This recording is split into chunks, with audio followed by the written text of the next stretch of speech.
On va débriefer, Étienne, tous les deux un petit peu Paris-Nice dans sa globalité. Bon, on avait résumé en tout cas en présentation de ce Paris-Nice. Ce Paris-Nice a un duel. Tadej Pogacar, Jonas Vingegaard. David Gaudu s'est intercalé entre les deux.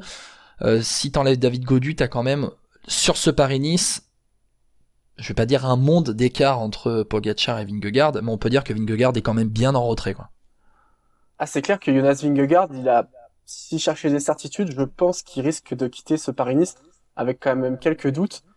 Maintenant, il faut aussi se dire que je pense que Jonas Vingegaard répond plus à une ancienne catégorie de coureurs par étapes. Des gens qui programment leur pic de forme pour le mois de juillet, pour être fort sur le Tour de France. Le problème, c'est que Tadej Pogacar, il a vraiment révolutionné le vélo. Qui, avant Tadej Pogacar, pouvait être fort au mois de mars, au mois d'avril, chasser sur plusieurs terrains, ça n'existait pas. Reprends un Chris Froome. Un Chris Froome, tu le voyais quasiment pas au mois de février-mars, éventuellement sur un Tour d'Andalousie, mais c'est quelqu'un qui était en retrait par rapport à ses performances de juillet. C'est pareil pour d'autres coureurs, même quelqu'un comme Andy Schleck, il faisait les Ardennaises, mais c'est quelqu'un que tu ne voyais pas forcément fort dès le mois de février. Pogacar a révolutionné notre approche, et maintenant quelqu'un qui n'est pas au top de sa forme au mois de mars, on aurait tendance à s'inquiéter. Moi, j'ai quand même tendance à penser que Jonas Vingegaard est quand même dans les bons temps de passage pour le Tour de France. Il a fait un Paris-Nice correct, pas transcendant mais correct, et que je pense qu'il n'y a pas lieu de s'alarmer pour lui. Euh, Dans ce classement général final sur ce Paris-Nice, donc tu as Pogacar, Gaudu, Vingegaard pour le podium. Derrière, tu as un second peloton, on pourrait dire en tout cas les outsiders, avec Yates 4ème, Simon Yates 4ème, Gino Mader 5ème, Gino Mader qui progresse au fur et à mesure des années. Lui aussi, Naison Poles 6ème, Bardet 7, Jorgensen 8, Sivakov 9, Jack Haig 10. Finalement, j'ai l'impression qu'il y a peu de surprises, que tout le monde est un petit peu à sa place.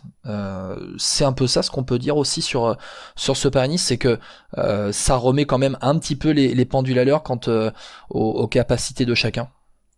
C'est ça, et puis si tu reprends finalement, à part Sivakov, Jorgensen et Paules qui sont quand même relativement des jeunes coureurs, il y a que des coureurs qui ont fait Mader, des top 5 Gino sur grand. Mader, Ouais, mais c'est Gino Madère a fait un top 5 sur un grand tour déjà, oui. ou un top 10. Mais il y a que des coureurs qui ont fait des top 5 sur des grands tours. Donc, ce qui veut dire que pour briller sur ce Paris-Nice, il faut aller quand même être pas forcément un ultra top coureur, mais un excellent coureur déjà. Ouais, Gino Mader qui avait fait 5ème de la Vuelta en 2021 et qui avait été meilleur jeune. On parle Bardet, Sivakov dans le top 10, pas mal de Français qui sont derrière hein, dans le top 20, avec Paré Peintre qui est aux portes du top 10, avec Latour, Berthet, Calmejane, Mollard, Vauquelin qui sont tous hein, entre la 14e et la 18e place. Finalement, les Français sont à leur place. Il n'y a pas réellement de surprise. Hein. Non, et puis si on prend le cas d'Aurélien Paré-Peintre et de Kevin Vauquelin, ce sont deux coureurs qui ont été très malchanceux dans l'étape de la Colmiane, qui auraient peut-être pu espérer un tout petit peu mieux en termes de classement général. Mais pour Kevin Vauquelin, ça confirme malgré tout un très bon début de saison, où il a été en évidence à Bessèges et au Var. Il est encore jeune, 21 ans, faut pas trop lui en demander non plus. Mais oui, 5 ou 6 Français dans le top 20, dont un à la deuxième place, dont 3 dans le top 10. Franchement, je pense qu'il y a il y a une dizaine d'années, tout le monde aurait signé dès demain. Et là, on est presque à faire la fine bouche finalement, à part pour Gaudu. On est quand même presque à faire la fine bouche. Donc, alors évidemment, on n'est pas encore capable d'aller chercher cette fameuse victoire dans une course à étapes qui nous manque depuis 2007. Mais les Français sont là et bien là, je trouve.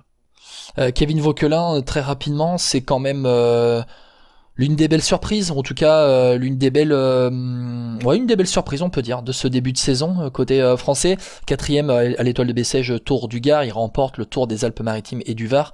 Il jouait le top 10 hein, avant cette étape de la Couilleule où il a chuté, il fait cinquième à la Loge des Gardes en milieu de semaine.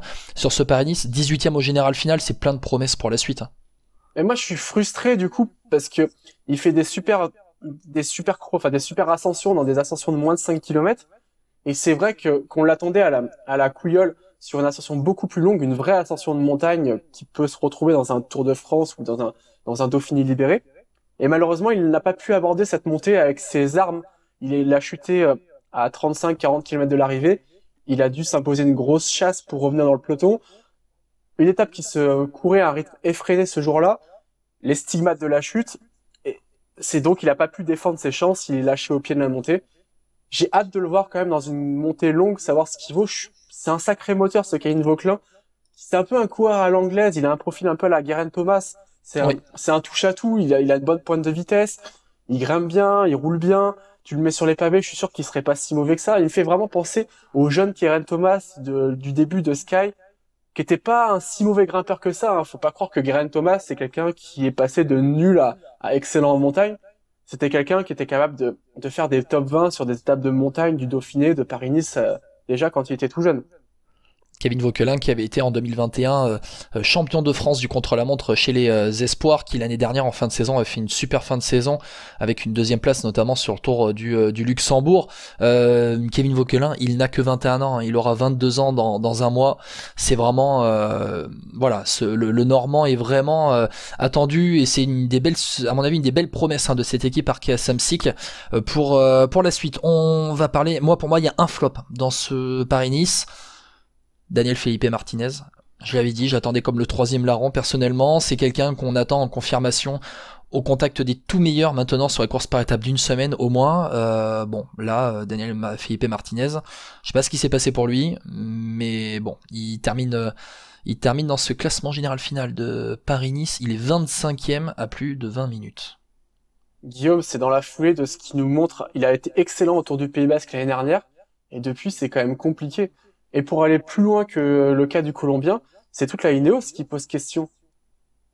À un fond de top 10 sur Paris-Nice, eux qui ont été habitués quand même à briller sur cette épreuve, notamment avec, encore une fois, Geraint Thomas, mais même Sergio Henao qui l'a remporté.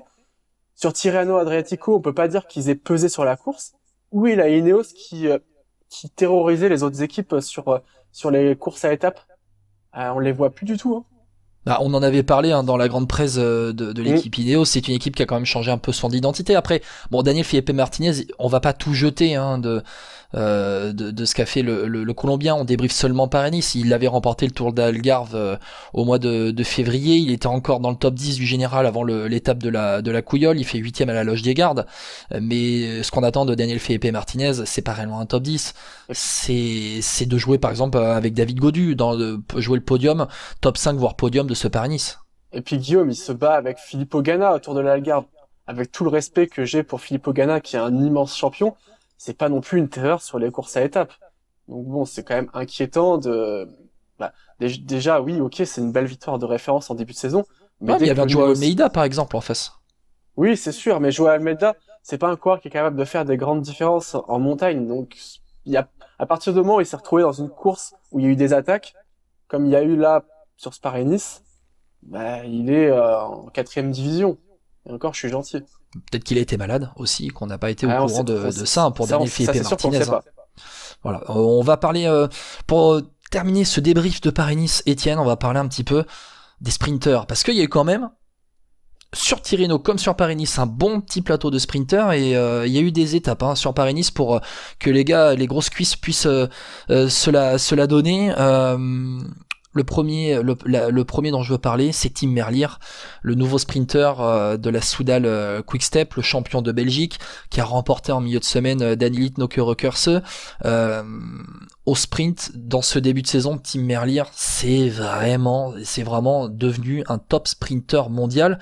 Moi, j'avais l'impression dans ces derniers temps, à la Deceuninck, à la Pessine de Deceuninck, que c'était devenu un petit peu compliqué pour lui, doublé par Van Der Poel, et relégué derrière Van Der Poel et derrière Jesper Philipsen.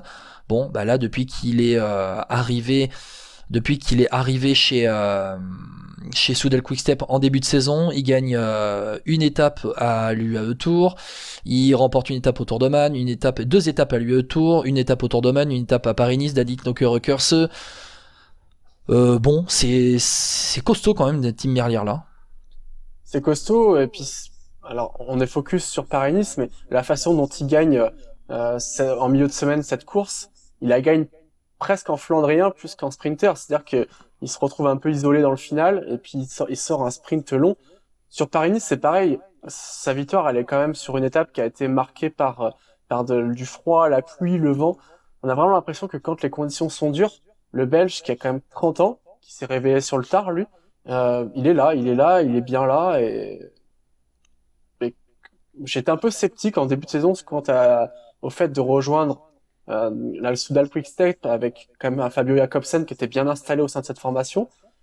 Bah, écoute, je pense qu'il est en train d'envoyer des gages à un Patrick Lefebvre et que je pense que ce dernier risque de se casser la tête au moment de faire la sélection sur le Tour. D'ailleurs, les deux sont présélectionnés par l'équipe. Il me semble que les deux sont bien présélectionnés pour le Tour de France. Ça Ouais. risque d'être un casse-tête, hein. On en parlera, hein, de Fabio Jakobsen qui était aussi qui était lui aligné sur Tirreno de l'autre côté avec donc deux fronts différents. On parlera, hein, de ces deux fronts différents dans quelques équipes où ça va donner des petits mots de tête pour la suite de la saison au directeur sportif. Un autre sprinter qui lui confirme, hein, sa régularité au top niveau World Tour, c'est Mats Pedersen qui a aussi claqué une étape au sprint, hein, sur ce Paris-Nice, la deuxième après avoir fait troisième de la première étape. Mats Pedersen qui va faire deuxième à Saint-Paul-Trois-Châteaux aussi plus tard dans la semaine, derrière Olaf Koy. Mats Pedersen, moi j'en fais, on en parlera à la fin du podcast, hein. Pour moi c'est un des favoris de Milan-San Remo, mais ça devient un coureur ultra complet avec une grosse pointe de vitesse. Alors avant de commencer de parler du Danois, j'en profite pour adresser mes salutations à Alain Clouet et à toute l'équipe du Tour Poitou-Charentes. Pourquoi ça, Guillaume? Parce que Mats Pedersen a été une des révélations de l'édition 2017 qu'il a remporté. Et c'est vrai que pour y être allé cette année-là, j'avais trouvé un coureur de grand talent qui avait remporté le chrono au lendemain d'une grande fugue sur les routes charentaises, sur une étape assez compliquée, assez vallonnée. Et le lendemain, il trouve les ressources pour coller 1 seconde au kilomètre à un certain Jonathan Castroviro, qui était quand même pas le plus mauvais rouleur du peloton à ce moment-là. Non, je suis là totalement d'accord avec toi. Là, tu prêches un convaincu. Mats Pedersen, il sait sprinter. Quand il y a des bosses, il sait passer les bosses. Sur les pavés, il est impressionnant. J'ai quand même le souvenir, quand il a porté le maillot de champion du monde, d'avoir vu des gens sur Twitter le qualifier de pire champion du monde de l'histoire. Je pense que, j'imagine que le Danois n'a pas vu ces choses dites sur lui à ce moment-là, mais je crois quand même qu'il est en train de prouver qu'il est pour moi, c'est un grand champion, Mats Pedersen, hein. Il lui manque encore un monument, mais il fait partie de ces grands champions capables de gagner sur plusieurs terrains. Très intéressant. Et puis, j'ai l'impression qu'en plus, le coureur est plutôt sympa, pas dans la polémique. Il fait sa vie, il est fidèle à son équipe de la Trek depuis ses débuts. Il y a une équipe qui l'a fait progresser. Il a gravi les échelons au sein de cette formation. Profil très intéressant, c'est clair. Autre sprinter, alors je vais en parler, rapidement. C'est Olaf Koy qui a claqué une étape au sprint. C'est une affirmation qu'on attend de lui au World Tour cette saison. Et il claque une étape sur Paris-Nice, donc c'est quand même ce qu'on attendait de lui. C'est bien, hein. Il remporte d'ailleurs l'étape de Saint-Paul-Trois-Châteaux, donc je le disais, devant Mats Pedersen. Olaf Koy, voilà, ça fait partie de ces jeunes sprinters, la nouvelle génération du sprint aux Pays-Bas qui bluffe, hein, un peu tout le monde. Étienne, on va terminer ce débrief de Paris-Nice avec ceux qui nous ont, on va pas dire inquiétés, mais déçus. Allez, Sam Bennett qui n'a pas réussi, pourtant avec un Danny Van Poppel qui a été en poisson pilote très bon. Sam Bennett n'a pas réussi à la mettre au fond. Et bon, aussi quand même Arnaud Démare qui inquiète, avec un changement de train à l'intersaison pour lui, avec des poissons pilotes qui sont partis. Bennett et Démare, c'est les vraies déceptions au sprint, hein, sur ce Paris-Nice. Je suis d'accord avec toi. Peut-être encore plus Arnaud Démare parce que Sam Bennett a quand même pu prendre part à des sprints. Et on peut se dire que c'est peut-être qu'une question de condition et qu'il peut monter en forme. Le problème d'Arnaud Démare, c'est que il est plus structurel. C'est-à-dire qu'il a même pas réussi à prendre part à un sprint, à chaque fois largement enfermé. Il n'a jamais pu disputer ses chances. Donc on sait même pas si c'est un problème physique ou si en tout cas, c'est un problème qui semble plus compliqué à se résoudre. Et on sait que s'il veut aller sur le Tour de France, il n'aura pas un train complet à son service, étant donné que à minima, la moitié de l'équipe sera consacrée à David Gaudu, qui sera en quête d'un podium sur le Tour de France.